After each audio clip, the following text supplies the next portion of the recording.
हरे कृष्णा राधे राधे दोस्तों। जैसा कि आप सभी को पता है कि कार्तिक मास चल रहा है और कार्तिक मास में स्नान और दीपदान करने का सबसे ज्यादा महत्व माना जाता है। तो कार्तिक मास में अगर आपने अभी तक स्नान या दीपदान किसी भी कारणवश नहीं किया है, अगर आपकी तबीयत खराब है या फिर आपके पीरियड्स चल रहे थे या फिर आपको घर पे कुछ काम की वजह से आपने अभी तक स्नान और दीपदान नहीं किया है, तो अब आपके पास वो समय आ गया है। कार्तिक मास की आखिरी 5 दिन जो कि देव उठनी एकादशी से लेकर कार्तिक पूर्णिमा तक है, आप उस समय दीपदान कर सकती हैं। तो दोस्तों, आज के हम इस वीडियो में बात करेंगे कि कार्तिक मास में 365 बाती का दीपक हमें किस तरीके से बनाना चाहिए, कितने दीपक हमें कहाँ कहाँ रखने चाहिए, 108 दीपक का करें या फिर 365 बाती का दीपक दान करें। तो चलिए वीडियो शुरू करते हैं। दोस्तों, अगर आपको हमारी ये वीडियो अच्छी लगी हो तो लाइक शेयर और सब्सक्राइब करना ना भूलें। दोस्तों, कार्तिक मास में दीपदान को सबसे ज्यादा महत्व दिया गया है, क्योंकि दीपदान से अंधकार दूर होता है और चारों तरफ उजाला होता है। इसीलिए कार्तिक मास में दीपदान की सबसे ज्यादा महत्व दिया गया है। दोस्तों, दीपदान करने के लिए आप या तो फिर सुबह सुबह दीपदान कर सकते हैं जब तक सूर्य उदय ना हो, और शाम के समय आप सूर्यास्त के बाद भी दीपदान कर सकते हैं। कार्तिक मास में अगर आपसे कोई भी पूजा पाठ जब कुछ भी ना हुआ हो, कोई भी स्नान आप नहीं कर सकते हो, कोई भी किसी कारणवश कोई भी समस्या हो, तो आप कार्तिक मास का दीपदान इन 5 दिनों में देव उठनी एकादशी से लेकर कार्तिक पूर्णिमा तक आप दीपदान कर सकते हैं। इसके लिए आप चाहे तो मिट्टी के दीपक भी ले सकते हैं, या फिर इसके लिए आप नारियल के गोले को उसमें छेद करके उसमें भी बाती डालकर आप दीपदान कर सकती हैं। अब आपको बताते हैं, नारियल की बाती के लिए अगर उसमें जो भी हम लेंगे बाती, वो तो या तो आप कच्चे सूत का धागा हो या फिर मौली हो, उसी की ही आप बाती लें।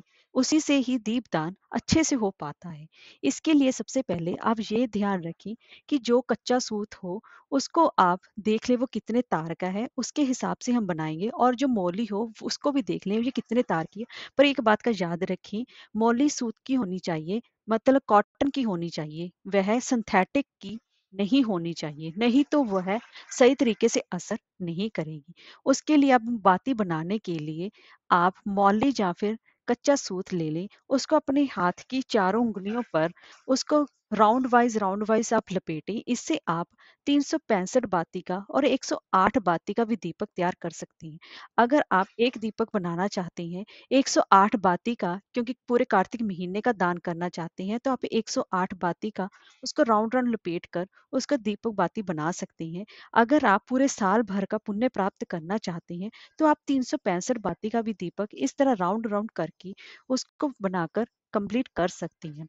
और इसको 365 बाती का दीपदान करने के बाद, अगर आप इस साल लौंद का महीना था अधिक मास की वजह से, इसलिए आप 365 बाती के साथ एक और बाती लगा लें, 366 बाती का दीपदान किया जाएगा। तो दोस्तों, इस तरह आप दीपक बना सकते हैं। इसके लिए आप चाहे तो 5 दिए बना लें, 366 बातियों के आप चाहे 5 दीपक भी तैयार कर सकते हैं। उन गोल, अगर आप किसी गोले में इन बातियों को रखकर पूजन करेंगे तो ज्यादा बेहतर रहेगा। इसके लिए आप तिल के तेल का या फिर देसी घी भी ले सकती हैं। सरसों का तेल आप ना लें तो ज़्यादा बेहतर रहेगा। अब हम जान लेते हैं कि इन दीपकों का दान हम कैसे और कहाँ करना चाहिए। इन दीपकों का दान करने के लिए सबसे पहले तो आप अपने घर में, जहाँ पर आपने विष्णु भगवान जी स्थापित किए हैं, जहाँ पर आपके घर में लड्डू गोपाल जी हैं, आप वहां पर भी पहले दीपक दान कर सकती हैं। और उसके बाद दूसरा दीपक दान है तुलसी पर, क्योंकि कार्तिक मास में तुलसी का पर दीपदान करना सबसे ज्यादा उत्तम विशेष माना जाता है। और तीसरा दीपदान कर सकते हैं आप किसी भी नदी, तालाब या पोखर पर, वहां पर कर सकते हैं जहां पर भी पानी बहता हो। आप वहां पर भी दीपदान करने की सबसे ज्यादा महत्वता बताई गई है। और चौथा दीपदान आप किसी गौशाला में जाकर भी कर सकते हैं। और पांचवा दीपदान आप घर के मुख्य द्वार पर भी दीपदान कर सकती हैं। ऐसा करने से भगवान विष्णु जी की असीम कृपा प्राप्त होती है। अगर आप कोई भी पुण्य दान कुछ भी ना कर पाए हो, तो दीपदान से बड़ा और कोई भी दान नहीं होता है। इसके लिए आप दीपदान के लिए आप कोई भी समय, आप इन 5 दिनों में से देव उठनी एकादशी से लेकर कार्तिक पूर्णिमा तक कोई भी दिन आप ले सकते हैं। चाहे तो रोज 5 दिन ही आप दीपदान कर सकते हैं। एक बात का हमेशा विशेष ध्यान रखें, दीपक को आसन दिए बिना दान नहीं किया जाता। इसके नीचे आप चाहे तो थोड़े से फूल या फिर अक्षत रखकर भी दीप दान करें, उसको खाली आसन ना दें। अगर आप अपने घर पर दीप दान कर रहे हैं, तो इन जब गोले पर दीप दान करेंगे, जब ये पूरा जल पर जल जाएगा, तो उसके बाद इसको आप प्रवाहित कर दें। इसको आप अपने घर में ना रखें, क्योंकि ये पूरा जल चुका होगा, इसका अब कोई भी महत्व नहीं रहा होगा।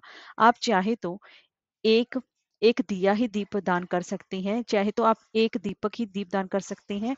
आप चाहे तो 108 दीपक का कर लें, चाहे तो 365 बाती का कर लें, इसमें आपको कोई भी दोष नहीं लगेगा। आपको जैसी आपकी सुविधा हो, अपने बजट के अकॉर्डिंग आप उसके हिसाब से दीपदान कर सकती हैं।